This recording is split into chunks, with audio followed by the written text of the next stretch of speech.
Good afternoon, everybody, and welcome to the BMRC webinar on Immigrant Families, a Source of Resilience. I'm Marcia Akbar.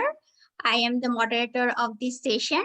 I'm currently working as a senior researcher at Ryerson University. So in Canadian immigration policies allow principal applicants to come to Canada with their dependent family members through the economic immigration class. And immigrants can also bring their family members through family reunification stream. According to the 2016 census, 75% of immigrants are members of a family in Canada.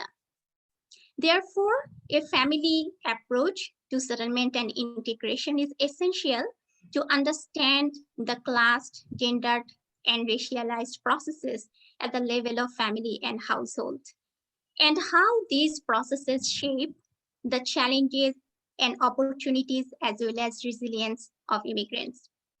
The speakers today will discuss the importance of a family approach to migrant resilience scholarship. We have 4 speakers today, and I'm going to introduce them. Our first presentation will be a joint presentation by Jana Bores and Janice von Presud. Jana is a PhD candidate in the Department of Sociology at York University. Her research interests include migration, precarious legal status, care work, and the incorporation of temporary migrants in Canada. Janice is also a PhD candidate in the Department of Sociology at York University. Her research interests include racial and ethnic identities, migration, and immigrant integration. Then we'll hear from Stephanie Morris. She holds a MA in Public and International Affairs from University of Ottawa. Her research focuses on refugee law, resettlement, and private sponsorship. She is currently in her first year of law school at the University of Ottawa's Common Law program. And finally, we'll hear from Nahid Sultana. She is a postdoctoral research fellow at the University of Windsor.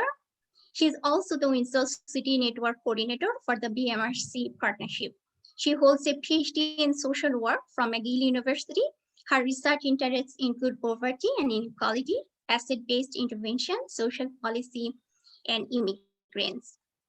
Before hearing from the speakers, I would like to request the audience to post their questions and comments in the chat box as they hear the presentations, and also to turn off the phones. And I would like to also remind that this session will be recorded. Okay, so without further ado, let's hear from Jana and Janice. Thank you, Marsha. We will just share our screen. And okay, I hope you guys can see our screen okay. So good afternoon, everybody. On behalf of Professors Mandel, Lam, Gazo, and Mann, Janice and I will be highlighting the key themes to be found in our research. The findings presented in this webinar is part of the larger project called Stalled Mobility, Income Inequality, and Intergenerational Relationships among Newcomers, South Asian, and Chinese households in the York region. To contextualize our findings, we will start with a discussion of the 2 views of immigrant settlement. What does a flexible immigrant mean? The flexible immigrant is a figure most preferred by the Canadian government. It coincides with neoliberal ideologies, which emphasizes labor market participation and self-sufficiency. Immigrants are expected to solve new challenges and labor opportunities with the goal to achieve economic and social independence. As a result, flexibility is seen as a personal quality, one that is unrelated to larger structural barriers. This, of course, is not true. In contrast, we argue that settlement is a collective process. The supported immigrant is a figure that shows how integration involves a collective effort by all family members.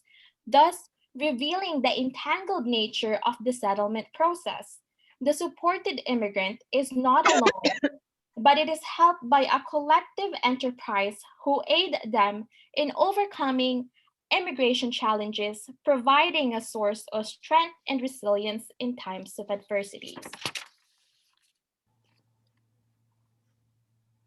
Upon arrival in their host country, newcomers often face several basic challenges to the settlement process. These challenges can negatively impact individuals and the family as a unit. Settlement challenges that impact one family member can end up affecting all family members, as their settlement process and needs are not separate but related. Additionally, it is important to examine settlement challenges by age cohorts, as different ages may face similar but specific settlement challenges. For each age group, families and communities can play different roles. There are several research questions we explore in our study on families as sources of stress and support during newcomer settlement. The first question is, how do family and community relations of youth, adults, and seniors facilitate or hinder their settlement? The next question is, are these family and community relations viewed as supportive or stressful? And finally, we ask, what do these relations tell us about resilience and settlement? To obtain a detailed understanding of the participants' subjective perception of their immigration decision, settlement challenges, financial insecurity, family relations, and social capital, and how they shape their lived circumstances and experiences in different stages of their life course. Between May 2019 to May 2020, we conducted a total of 73 in depth interviews with Chinese and South Asian immigrants in York region. There were 34 South Asian participants who came from India, Pakistan, Bangladesh, and Sri Lanka, and 39 participants who came from China and Hong Kong. Our focus on this research is the family. But who exactly are we referring to? The normative definition of the family in the immigration discourse and policy typically includes a male breadwinner accompanied by his dependent wife and children. We argue that this notion of the family should be expanded to immediate and extended family to include non kin individuals such as friends, co workers, and neighbors, whom immigrants consider to be family and rely on for emotional, social, and financial support. Family is a fluid concept that changes as people move through different stages in their lives.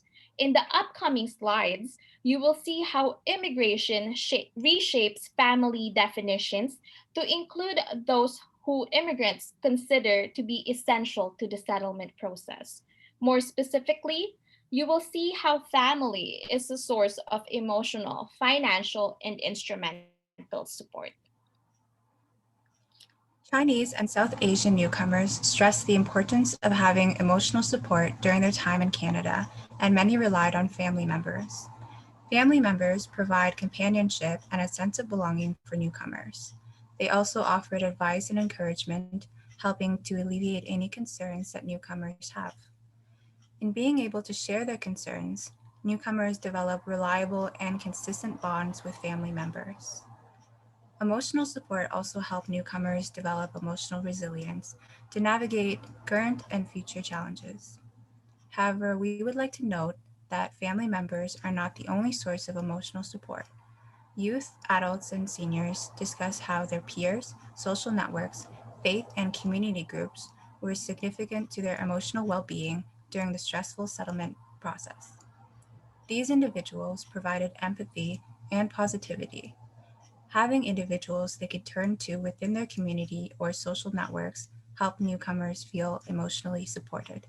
And newcomers typically found time to get together often with these individuals. The emotional support that family members and community relations provide show that immigrants are not alone in the settlement process.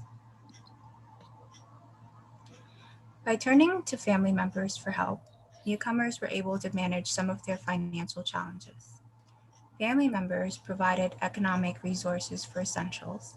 For some newcomers, family members were a crucial source of financial support since they did not have any other income. In addition to receiving financial support, newcomers also received financial support to newcomers also provided financial support to family members by sending remittances to family members in the country of origin or providing financial support for their family members in Canada.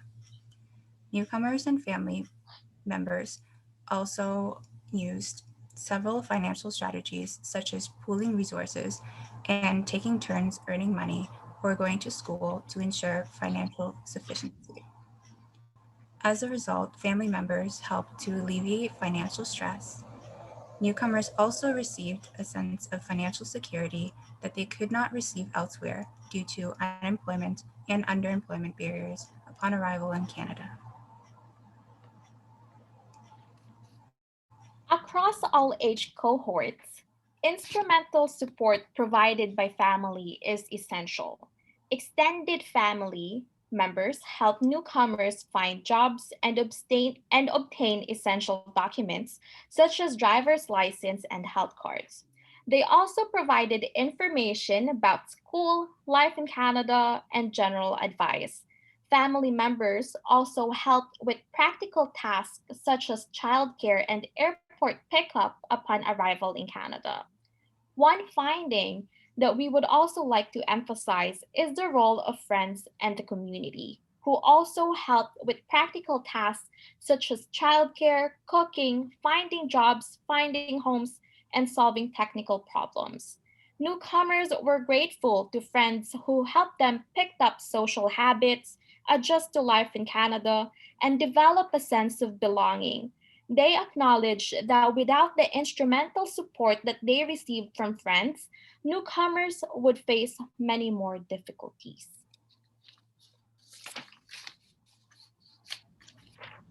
The literature often emphasizes or discusses the positive impact of families on the settlement process. But what sets our findings apart from the literature is the discussion on how family is also a source of stress.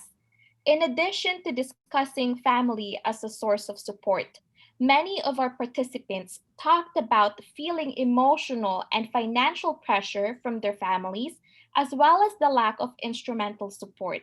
It became clear that family was simultaneously a source of support and stress for many immigrants. Though the stress level varied from individual to individual, family as a source of stress was a consistent theme across the Chinese and South Asian youths, adults, and seniors. Here are some examples. Under emotional stress, family conflict was often a key issue. Under financial stress, the decision to move to Canada was often made for the sake of the children and their futures. However, this decision often leads to financial insecurity upon arrival.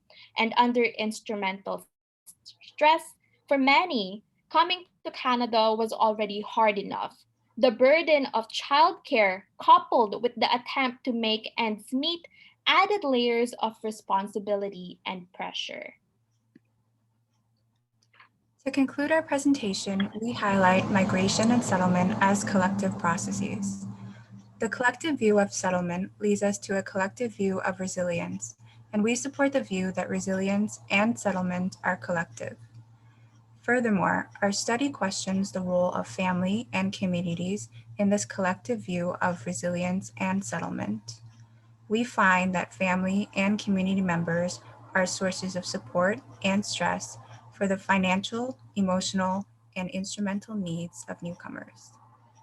Our findings suggest that migration literature may have underestimated the significance of age in settlement and underplayed the role of families and communities in helping age cohorts address integration issues. This ends our presentation, and we thank you for this exciting opportunity to present our research.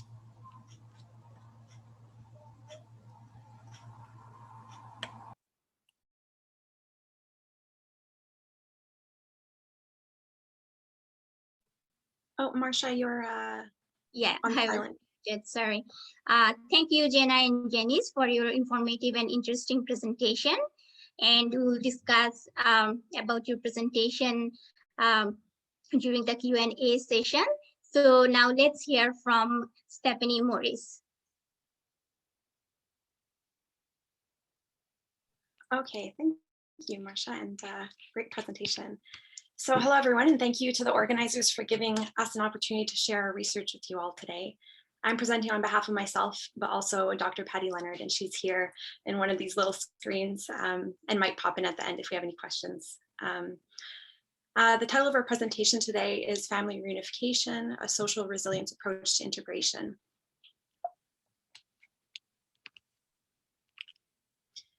Through our research with the network, our overarching objective has been to examine Canada's approach to refugee resettlement and the reunification of refugee families.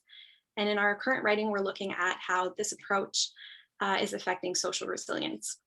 Our conclusion to this question, I'll give it right away, is that current pathways for family reunification are inadequate and even harmful, and that for some refugees, lack of family reunification options reduces social resilience as they attempt to integrate into their new communities. And I'll go into this in more detail today. As past presenters in this series alluded to, what we mean by social resilience and a social resilience approach is that resilience isn't a personal characteristic that one either has or doesn't have. Rather, resilience is an outcome in which a member of a group has the resources, the social, economic, and cultural resources that they need to sustain their own well-being. Literature on social resilience breaks well-being down into a few different categories, and these are the categories we'll be focusing on today: physical and psychological health, material sustenance, and the sense of belonging that comes with being a recognized member of a community.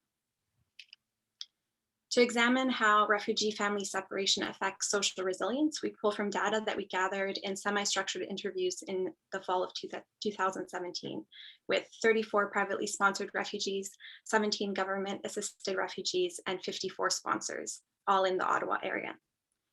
Due to the time frame when we were doing our research, the majority of the refugee interviewees were originally from Syria. However, considering other research previously conducted in Canada on the subject of family separation, we believe that the conclusions we make can be applied more broadly to other refugees from different contexts and countries of origin. So the private sponsors we interviewed as well, they mostly sponsored Syrians during the Syrian initiative, but a few have or had previously participated in sponsorship before. So I'll start by touching briefly on some important context about refugee family resettlement in Canada. And then I'll examine what refugees and their private sponsors said about the effects of family separation and how separation creates a barrier to resilience. Then I'll contrast that with what sponsors and refugees said about reuniting families in Canada and how this helps to build resilience. And last, I'll summarize what we believe this should mean for refugee policy in Canada. So to provide some context, refugee family separation in Canada is deeply linked to Canada's current very limited family definition, and it's also very limited reunification options. For the purposes of refugee family reunification or refugee family resettlement, family is defined as, in the law, as married or common law partners, their dependent children, and or the dependent children of their dependent children. In an immigration context, a dependent child is defined as an unmarried child that's younger than 22 years of age. So this means that many refugee families have to file applications for resettlement without including their adult children or their elderly parents, even if they have historically lived in the same household.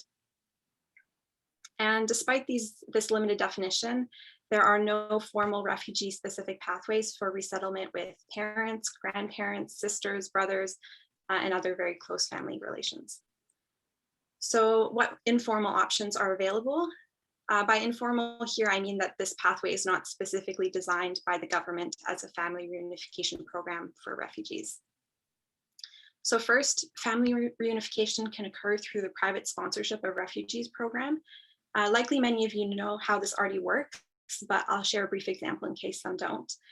Private sponsorship is a program that allows Canadian citizens or permanent residents to choose or name a refugee that they are willing to financially and practically support for their first year in Canada. And a number of the sponsors we interviewed used this program to resettle a Syrian family in 2016. And then as they got to know the families, they learned that they still had other family members abroad in refugee camps or elsewhere, brothers, sisters, parents, adult children, etc., who would also like to come to Canada. And so then these sponsors used the private sponsorship of refugees program to sponsor again and to help resettle additional family members. But I'll note here that not all resettled refugees have the access to a group that's willing or capable to do a second sponsorship. And so this option is still very limiting. Next, resettled refugees could also hypothetically use refugee immigration streams, such as economic or family sponsorship streams, like we've discussed previously. And along with other issues, these streams require family members to be able to provide significant financial support, and this might be prohibitive in the early stages of settlement, maybe even in the long term. So, and then lastly, refugee families could also hold on to the hope that their family members could be resettled in Canada by the UNHCR through the government assisted refugees program. And this is where the Canadian government chooses to fund resettlement. The UNHCR does occasionally refer family based on their family ties, but resettlement funds are still very limited and subject to government's discretion. So the consequences of all these limited options is that many refugee families remain separated in the short term and possibly even in the long term. Now, during our research, we began our interviews asking refugees and sponsors broad questions about their experiences resettling in Canada. Often the subject of family was raised even before we asked the questions, and many of our interviewees reported that separation has serious implications for their well-being, especially in the three areas that I previously mentioned: physical and psychological health, material sustenance, and by material sustenance, I mean the economic elements of well-being, and also to their sense of belonging, which here we mean the sense of social connection with the community.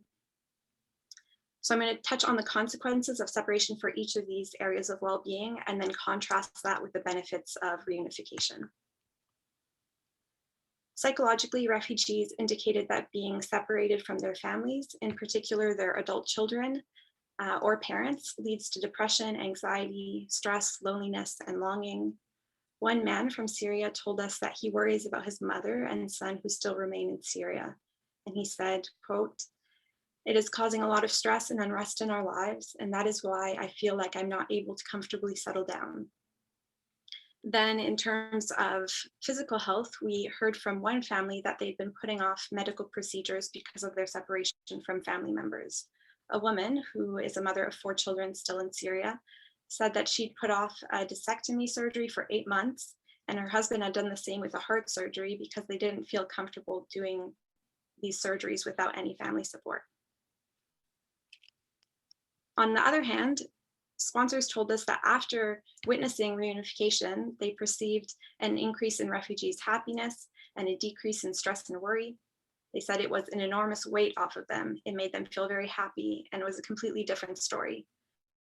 This change in emotional state helped them to be able to channel energy into other aspects of their lives in settlement in Canada. Refugees themselves indicated that they believed that reunification would be a relief and a strength. One privately sponsored woman who had not yet been reunited with her family reflected on an incident where her younger daughter, who had been admitted to a hospital in Canada a few months prior, had been admitted to a hospital in Canada. So her daughter was sick, and her sponsors asked her what they could do to help. And she responded that having extended family members in Canada would have been a big help in that situation. The value of having family and close members during challenging times is probably a sentiment that we can all relate with, and just further emphasizes the obvious but paramount value of family reunification. Moving on to material sustenance, our findings here may be of particular interest to those who prioritize economic integration like the government often does. A woman from Syria told us that she didn't feel secure or stable in Canada without her family, in particular referring to her sisters and their families. She said, if they were here with us, we would have opened up a business or started something, but at the moment, we cannot think straight. We are not sure that we will remain here. I will pursue any opportunity that will allow me to reconnect with my sisters.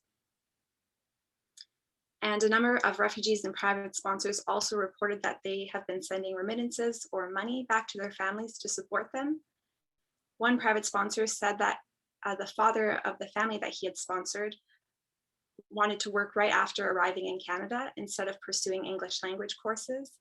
And the private sponsor worried that this would be an impediment to his future job prospects if he didn't learn English or French immediately. But the private sponsor understood the importance of supporting his family members abroad. Now, for those who had been reunited, sponsors reported that reunited families had significant economic benefits. It helped new refugees to navigate job hunting, networking, banking, and other logistical aspects of living in Canada. One private sponsor said, the only thing is that they have connections, and they say, oh, well, my brother-in-law can work here. So even just the logistics of working, it's a big help because they have someone on the inside with the language and customs already. So they're able to help each other find opportunities and to find work and to learn the customs of workplaces. Sponsors also indicated that the presence of older siblings, cousins, or grandparents helped with managing childcare while parents worked, household work, or even translation when they're accessing community services. Third, refugee sponsors indicated that separation seems linked to feelings of isolation, cultural differences, and language barriers. They missed talking about and sharing common experiences with their family. And separation seemed particularly isolating and discouraging when these families have little prospect of being together again.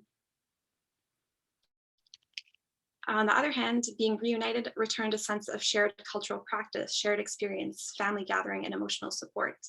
One private sponsor group located in a small town about an hour from Ottawa recounted an experience that they had with their family once they were reunited. And they talked about the sociality that they enjoyed when they were together again. They said, the men would sit around smoking, talking, and laughing. The women would be here in the kitchen in the summertime, the windows open. You could hear them laughing and singing. The men were there quite content to be out there, and they were very young and social. So in conclusion, we believe that our research shows that family reunification is a resource for social resilience. It's a resource that's recognized by refugees and by private sponsors. As we saw in our research, many sponsors have gone to extreme lengths to reunite families because they see the value it holds. Incredibly, a few groups that we interviewed helped to reunite over 20 plus family members in Canada just since 2015. So family reunification will not solve all problems, and in some situations it may cause its own, as the previous presenters alluded to. In some cases, refugees may not even have family members that they want to be reunited with. However, we believe that it would be both in refugees and in the government's interest to recognize the harm of family separation and the value of family reunification, and to provide more equitable pathways for family sponsorship in Canada. Family reunification can be a resource for social resilience that can boost refugees' ability to take on future integration challenges, whether they're related to health or sustenance or belonging. And Patty and I have more thoughts on policy options, of course, but we only have limited time today. And we've outlined them in more detail in a recent article in the Journal of Refugee Studies, and I'll post this link in the chat. And that's what we have to share today. Thank you. Thank you, Stephanie, for shedding light on the significance of family reunification and family support in the context of refugee resettlement. So we're going to hear from Nahid Sultana now, and this is our last presentation.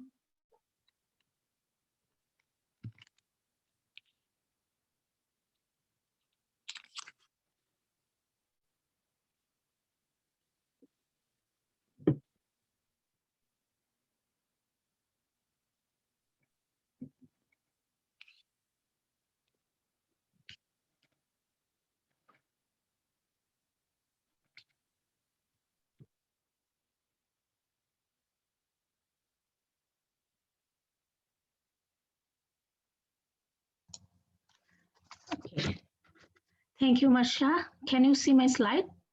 Yes. Yeah, okay. Thank you everyone for being here. This is a great opportunity for me to present here. I recently graduated from McGill School of Social Work, and today's presentation is part of my doctoral research. This research is funded by SSHRC as well as the FRQSC in Quebec. I am very glad that my PhD supervisor, Professor Jill Henley, is co-authoring this proposed chapter. Jill is an associate professor at the McGill School of Social Work and working with immigrant and refugees for more than 20 years. This study examined the prevalence of asset poverty among immigrants in Canada. We also looked at which group of immigrants are more vulnerable to experience asset poverty and face more challenges in asset accumulation over time in Canada. In the proposed book chapter, we address one important question, and that is, are immigrant families in Canada resilient to manage financial shock, or how much and how readily this household can maintain the consumption standard during a financial crisis, if the family loses its income.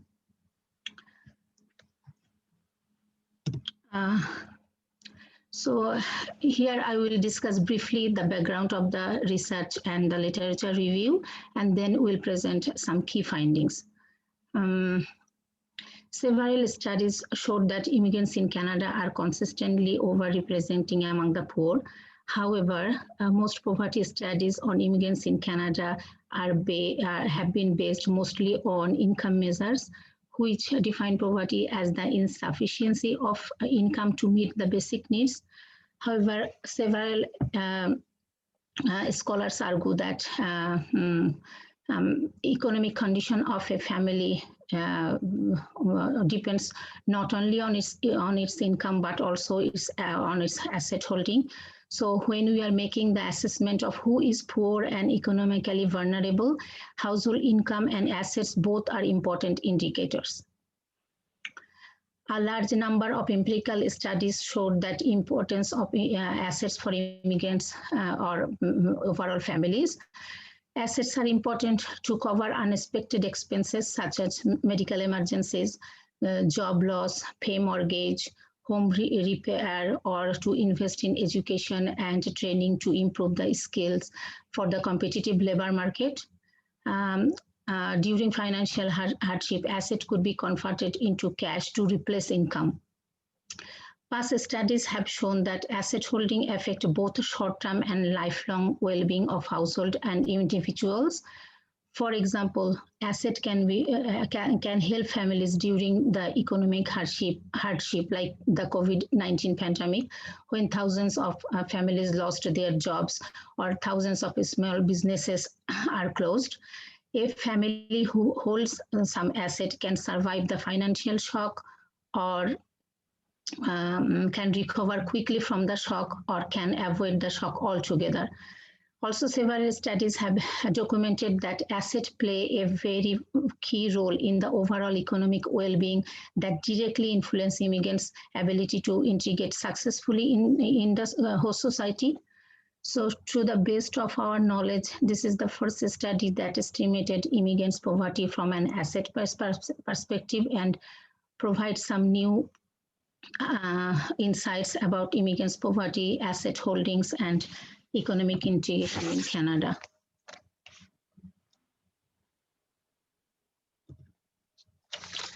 So very briefly, for this project, we have used the Survey of Financial Security 2012 and 1999, and from Statistics Canada. The SFS provide information from a sample of Canadian families on their asset, debts, employment, income, and education. The SFS covered the population living in 10 provinces, which represent almost 98% of the population. The interview was conducted with the family member most knowledgeable of the family's financial situation. The asset and debts were collected for the family unit as a whole, not for each person in the family. We also use the longitudinal survey of immigrants to Canada 2007. LC collected information on immigrants at 3 stages after their arrival in Canada, about 6 months, 4 years after their arrival, 2 years after their arrival, and also 2 and 4 years after their arrival, sorry. So in stage 3, 7,716 immigrants were surveyed, but we only focused on the working age immigrants, so our sample size was 4,443.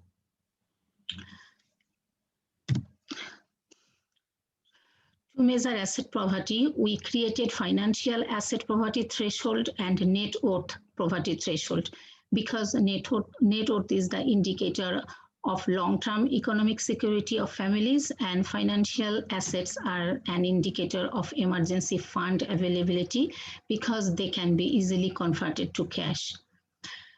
In this study, low income cutoff was used, or LICO was used as a basic needs threshold. Okay, so a financial asset includes all the checking and savings account, term deposits, investments in mutual funds, bond, stocks, registered saving plans, and other durable assets. Net worth was calculated as the total value of all financial asset plus non-financial asset plus business equity and minus total liabilities or debts. Non-financial asset included principal residence or like home, other real estate assets, and vehicles.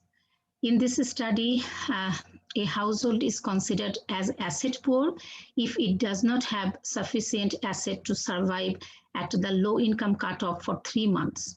The 3 months was chosen based on the proposition that a financially secured household should own sufficient asset to meet the basic needs for 3 months.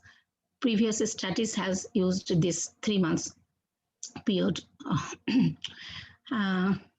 We will present some key findings of this study.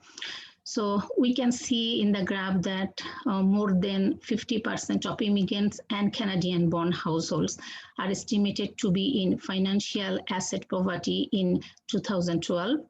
However, regardless of poverty measure, the headcount poverty rates were higher for immigrants than the Canadian-born. Although the gap of financial asset poverty between these two groups was small, compared to the Canadian-born, income poverty rate of immigrants were almost double, and net worth poverty rate was 1.5 times greater.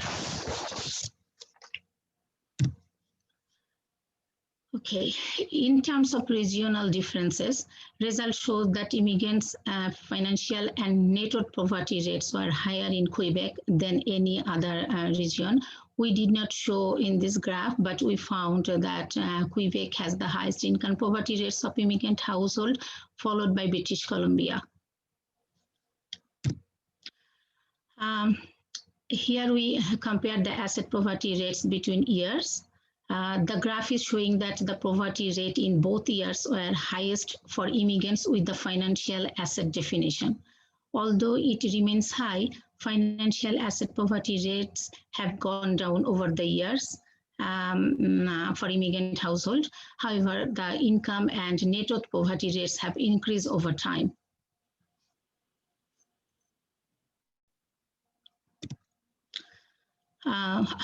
The multivariate logistic regression model predicted financial asset poverty, net worth poverty of immigrants in 2012.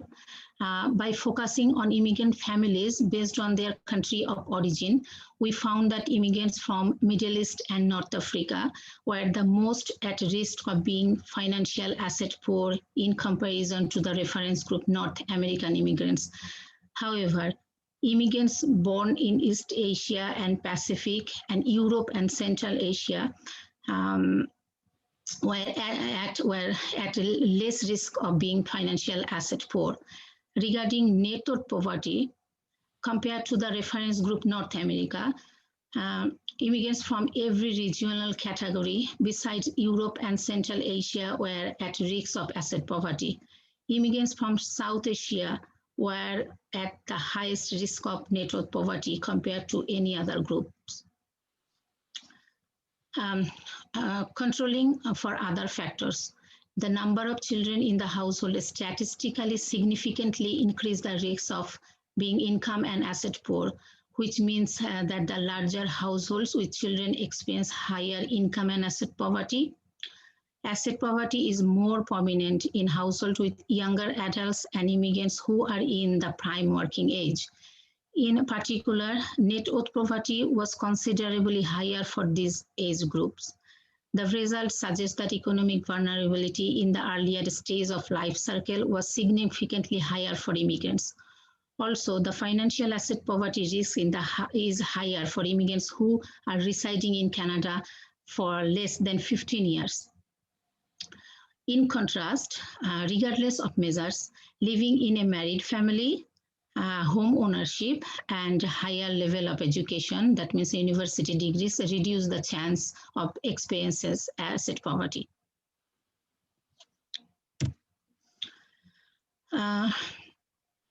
So our asset portfolio analysis showed that the principal residence, that means home, was the largest portion of the total asset holding in the non-financial asset category. It's almost 61%.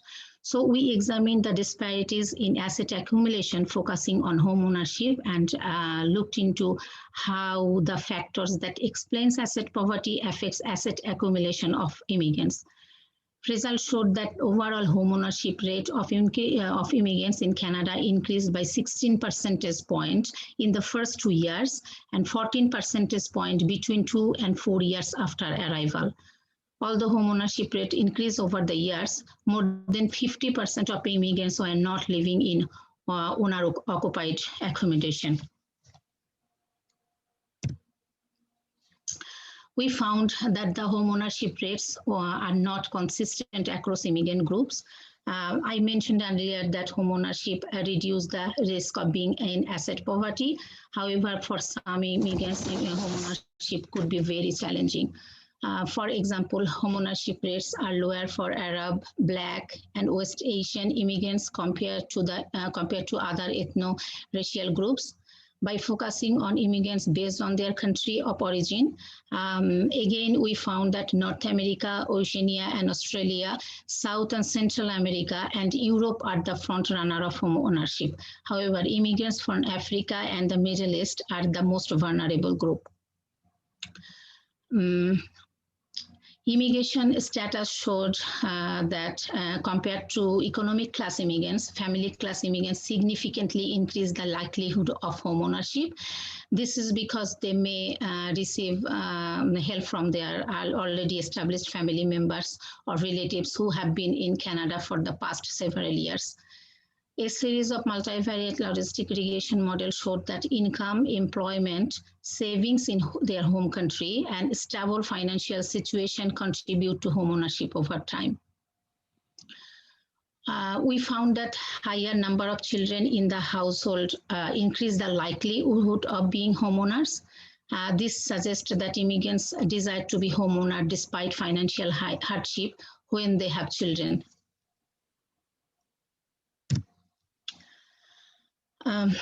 So we are almost at the end of the presentation. How poverty is defined has a profound influence on how poverty is addressed. This study showed that asset poverty rates of immigrants in Canada are remarkably high in contrast to rates of income poverty. We also see the unequal distribution of asset among groups.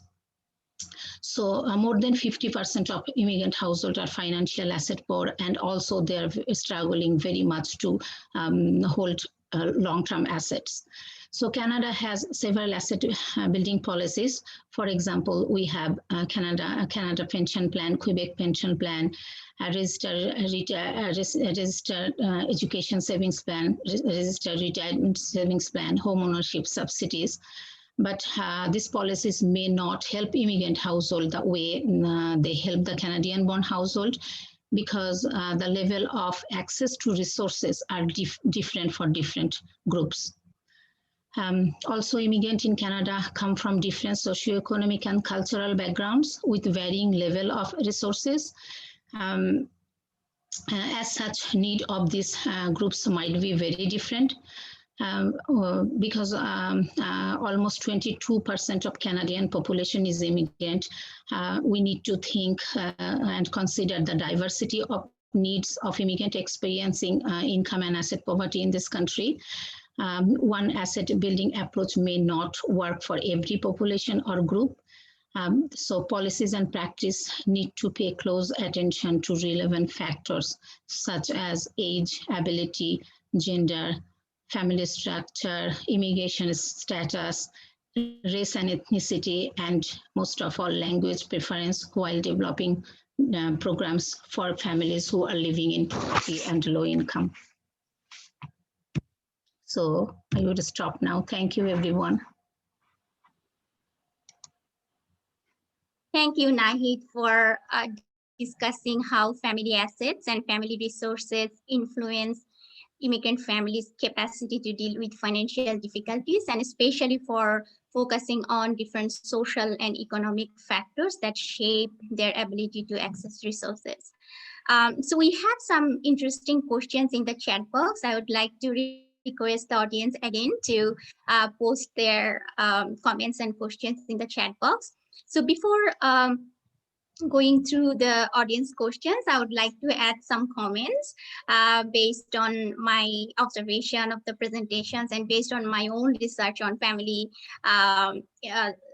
perspectives on migrant integration and settlement. So I would like to first talk about the importance of looking at immigrants as a family member. So the four of the presenters talk about how it is important to think about migrants not only as an individual and just an economic producer or just a worker in the labor market. They need to be situated within the family context.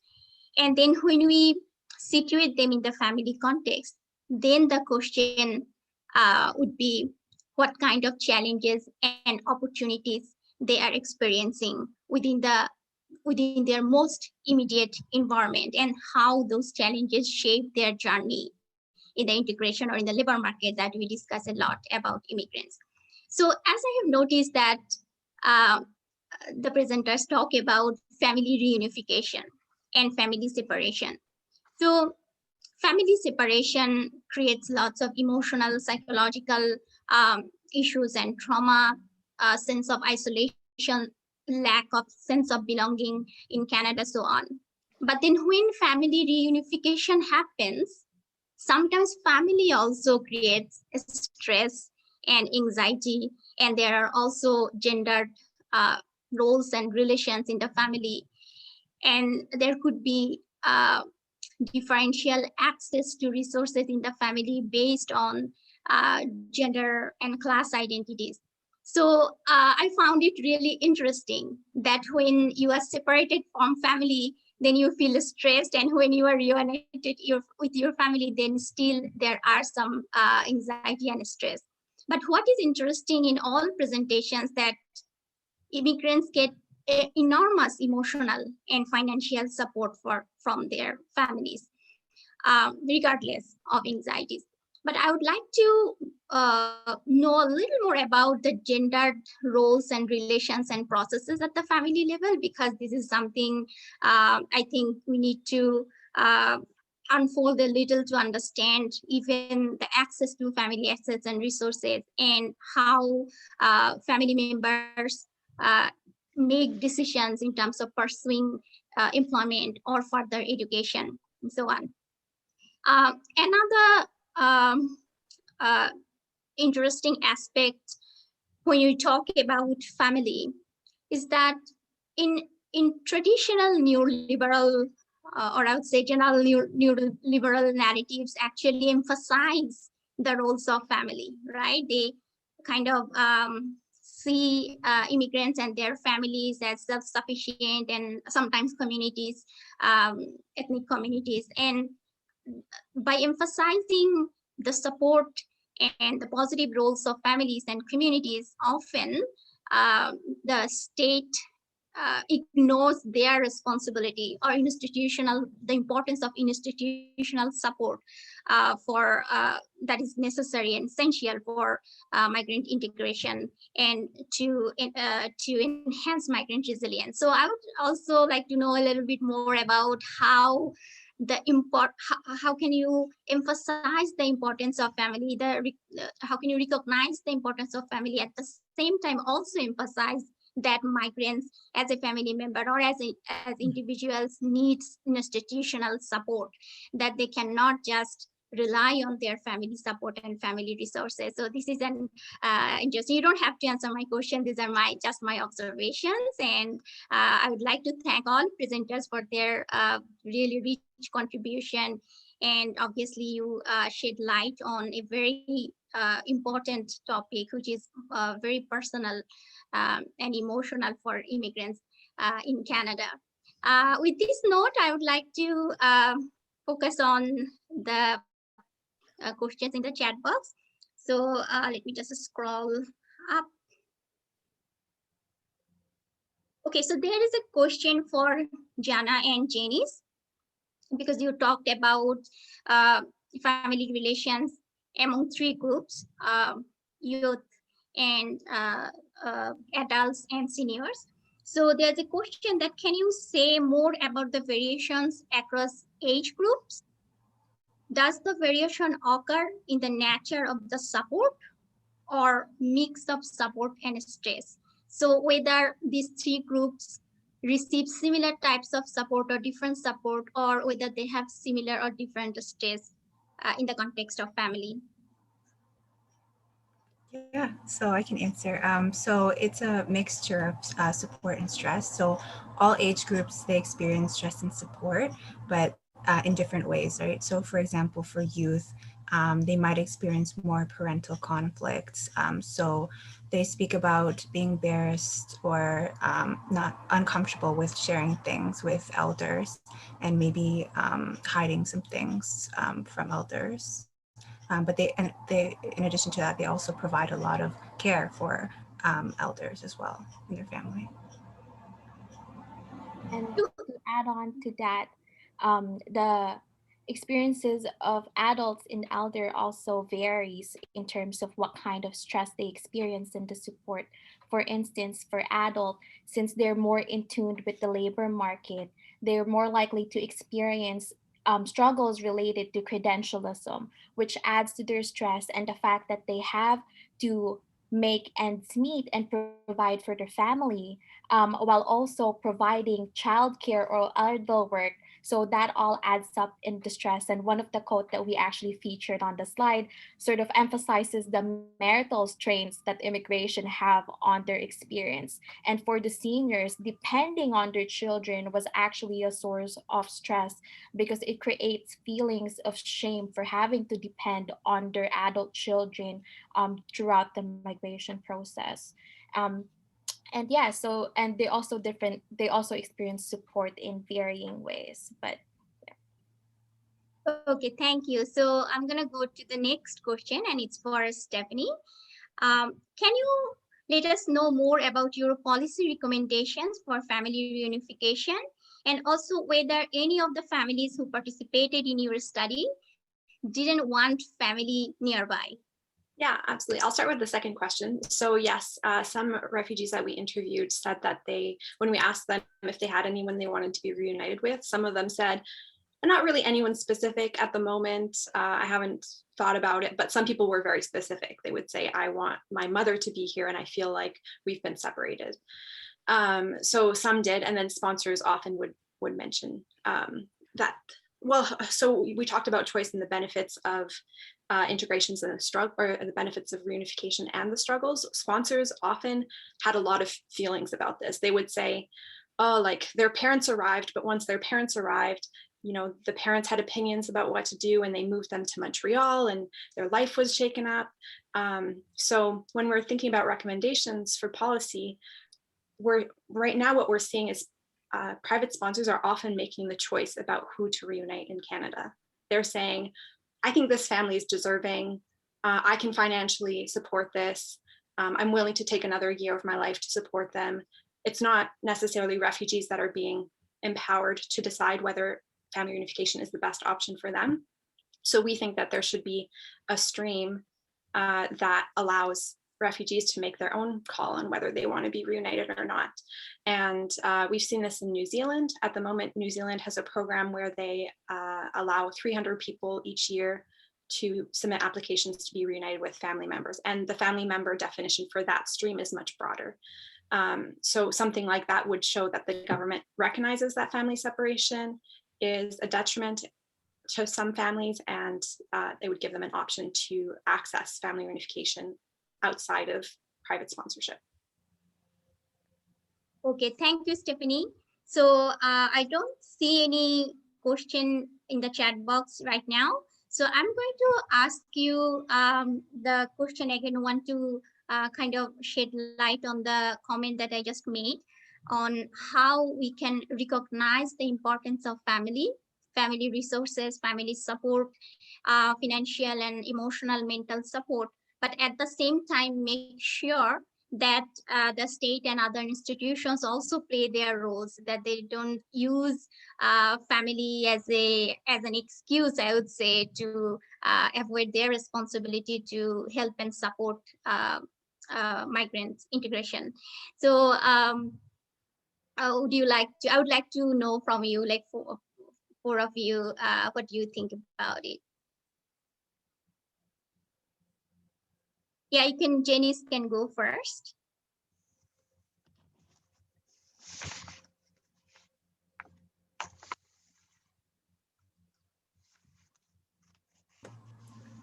Can you repeat the question again? Okay, so sure. So what I'm saying that we know, we have discussed that family is a great source of mental, emotional, and financial support for migrants, right? For their integration, for their resilience. But then we also say that the institutions, for example, settlement provider organizations and academic institutions and other service provider institutions and even grassroots community-based organizations, they also need to support immigrants in their integration or their persuasion in the labor market and so on. So I'm saying that often government or neoliberal narratives provide kind of focus on family and the family resources, and they try to avoid their roles and their responsibilities. For example, the roles and responsibilities of the settlement organizations in helping migrants. So how can we emphasize the role of family, the importance of family, at the same time make sure that the institutions also play their role, that they just don't rely on family support and then avoid their help roles and you know, don't focus on helping and supporting migrants.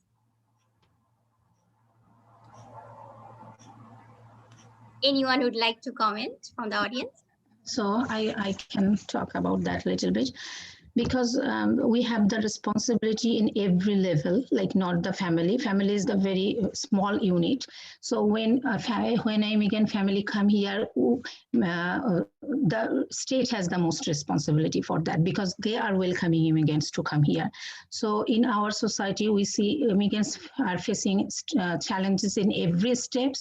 But I can just mention some challenges I see from my research is like how one immigrant family can put their best effort for the economic outcome when they are facing so much stress that Stephanie and Jenna and Janice already mentioned. Because when we are struggling, or when the immigrant families are struggling so much for emotional support, for financial support, or the racial discrimination here, so they cannot fully contribute the society. So every level of the society has the responsibility.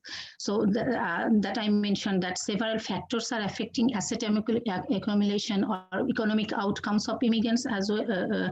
So for example, I can see how they struggle in the labor market. So labor market has the responsibility to manage or minimize that discrimination in the labor market. So we also immigrants struggle a lot about the accent, how they talk, so they get less opportunities from everywhere. So also racial discrimination challenges is the labor market, face lack of understanding of Canadian financial system, and lack of information and access to government programs. So maybe the settlement agencies can also help them to increase their level of understanding when they come to Canada, and then get them more familiar with the system, with everything. So it's not only just on immigrants to cope with the country, cope in the new country, but also in everywhere, the government, the settlement is the policy makers, the social worker, every steps we can get, the immigrants can get help. Thank you so much, Nahid, for sharing your comments and insights. Yes, that's really important to make sure that yes, family could be a great source of help and support, but at the same time, immigrants need a number of support to integrate in the society, and that includes language proficiency and gaining further skills to integrate in the labor market, acquiring I don't want to say the word soft skills, but we use this a lot, acquiring soft skills as well. So yeah, and therefore the role of the institutions, especially settlement service provider organizations, is really crucial in strengthening immigrants' resilience. So we have an interesting comment from Tara, and she's talking about, I think this is the question for Stephanie, and she's talking about the roles of different institutions now, and that kind of moving away from the federal government. So she's providing an example of how refugees and families are now sponsored by private sponsor, and also there's some alignment discussion about the increasing role of employers in selecting migrants now, as well as post-secondary institutions in selecting migrants. So they select international students and they come as migrants and most likely become permanent resident in Canada. So given the roles of these institutions that are not really centrally government institutions, what do you think about the challenges, benefits from a resilience perspective or policy recommendations? Hi, thanks for the comment, Tara. I don't know if this is necessarily direct to me because I don't know as much about immigration streams, but I can say that in resettlement, we would term this privatization of refugee resettlement. And in some ways, there's benefits. We see that participation in resettlement helps Canadians feel more connected to newcomers, possibly helps them to helps shift public support and sentiment for newcomers. But then on the other side, the flip side, it does kind of take that the government's responsibilities and shifts it onto private citizens. So I think that might be similar in an immigration context where there are benefits and detriments. But if anyone else wants to add anything. Yeah, would anyone like to add anything with that? Okay, so we don't have any question in the chat box right now, but we have a few minutes. So I would like to know a little bit about gendered roles and relations at the family level. So whether, I know Valerie is laughing. So because this is a very crucial topic when you talk about family, because the family support and access to family resources, we know that not all members in the family have the similar level of access to family resources and family support, and family decisions are often negotiated among family members. So when you did your research, did you notice anything related to gender roles and gender relations and gender role negotiations, and how men and women actually navigate family relations and family support to, for example, pursue employment or education or support services or anything? Like, I just want to know the family dynamics, focusing on gender roles.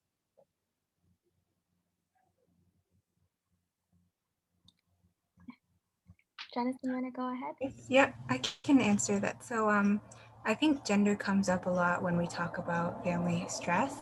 So as we know, like women are primarily responsible for care work and household responsibilities. So a lot of the participants that talked about family stress in relation to having to care for elders or children or take on household responsibilities were women.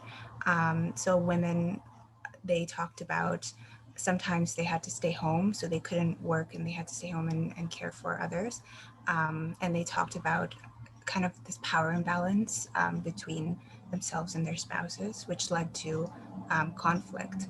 So that's one way that we saw gender important to the family relationship. Thank you, Janice. And I am seeing that Valerie Preston would like to add her comments. So yeah, go ahead, Valerie. I'm very curious about this question as well. And it comes from knowing a privately sponsored Syrian family. So she would very much like her family to come to Canada. She doesn't want his family to come at all. They're much more conservative than her family. And she doesn't want her mother-in-law and father-in-law or brothers-in-law here, but she really wants her family. Unfortunately, his family is better educated and has more experience in sort of labor market situations similar to those they would encounter in Canada. So from the position of the private sponsors, sponsoring his family members looks like a much better bet. Okay. The other thing is that she and her husband have also had to really change how they get along in Canada, which she is quite happy about. It's been a longer and much more complicated road for him. He comes from a more conservative background. He's used to being the boss. And this was much easier for him to do when they lived in a situation where, you know, it was this huge extended family on his side and all his siblings and his parents all lived in the same apartment building that they owned. Okay. So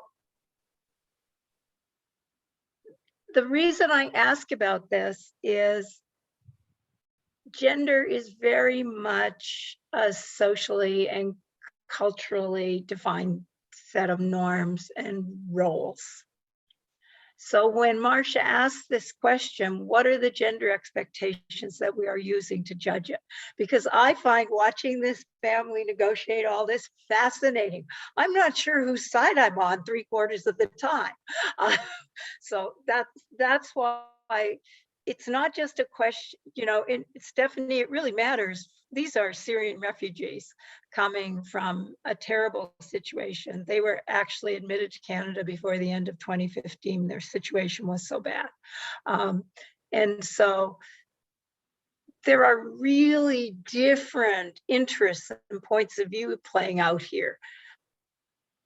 How do we untangle all that? When we talk about family, is the question that I have. And And also, how do we as researchers, what positionality do we hold relative to all of this? I just thought I would ask. Thank you, Valerie, for your comment. Yes, totally. I mean, during my research on Bangladeshi families in Toronto, I felt the same way. Like there are so many types of negotiations and preference, ideas, views, and family issues that are going on. Then that it's really hard to provide like a consistent definition of even family and family relations because it's so dynamic.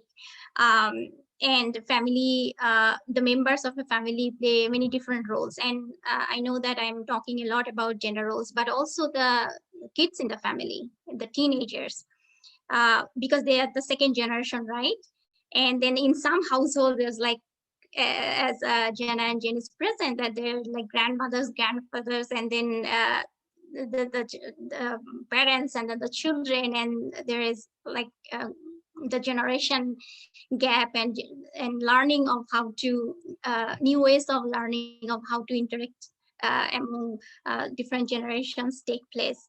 Um, I think we are at the end of our session. So I would like to ask the presenters, would you like to add any last comments on your study and your presentation, any experience that you have gained personally while doing this research?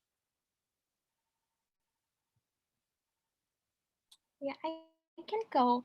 So for me, it was really interesting to see how the definition of family have evolved throughout the migration process, and to see how they speak about the gender dynamics as well, because sometimes it's not often that, you know, that the gender roles are recreated, but it's shifting, right? You hear dads and grandfathers talk about how they're taking on more care work to alleviate those responsibility from the mother or the grandmother. So those shifts, although it's not as common, it's interesting to see how they're appearing in the data.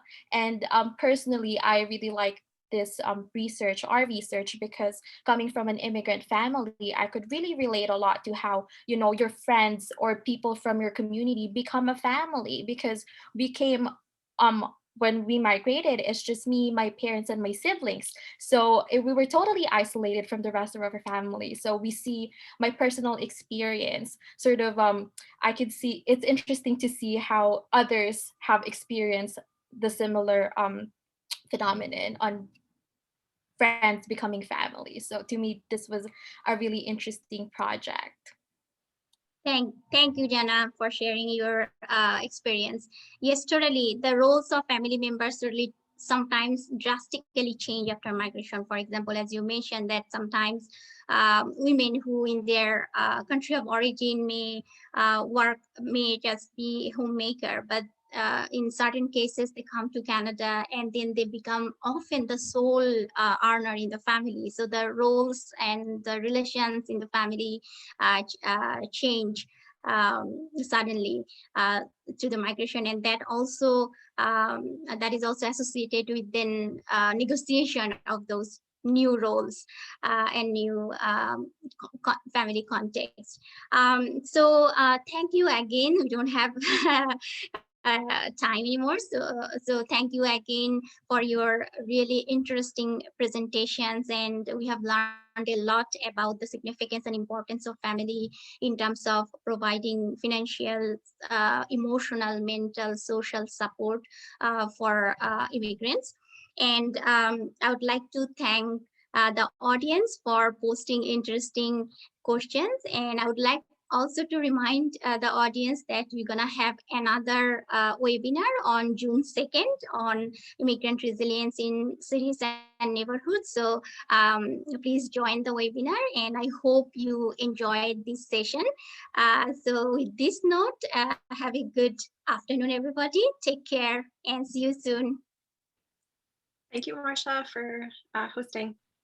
Bye, Masha. Thank you, everybody.